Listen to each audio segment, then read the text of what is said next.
On entend souvent qu'un quart des enfants québécois sont vulnérables quand ils arrivent à la maternelle.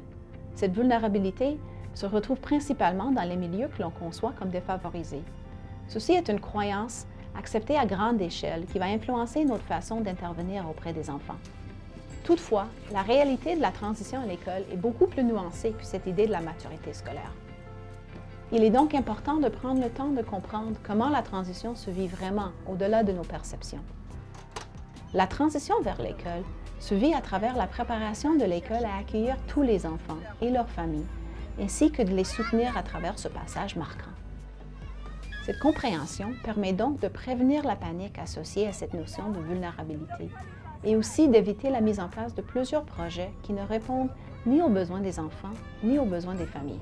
C'est pourquoi j'ai mené une recherche où j'ai suivi la mère, l'éducatrice en CPE et l'enseignante de maternelle de 7 enfants pendant une année.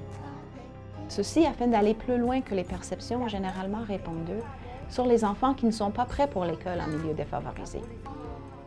J'ai pu donc comprendre que la transition vers le préscolaire se vivait de milliers de façons.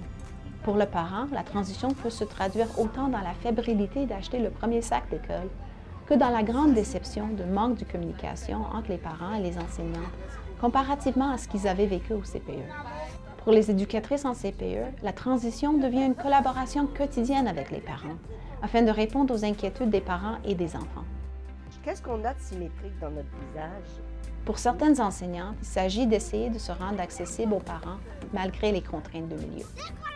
Comme la maternelle est une période de transition en soi, il est primordial d'écouter autant les parents, les éducatrices, les enseignantes et les enfants, et de mettre en place des moyens qui favorisent une transition en douceur et qui permet l'établissement de relations et la reconnaissance des forces de tous les enfants et leurs familles.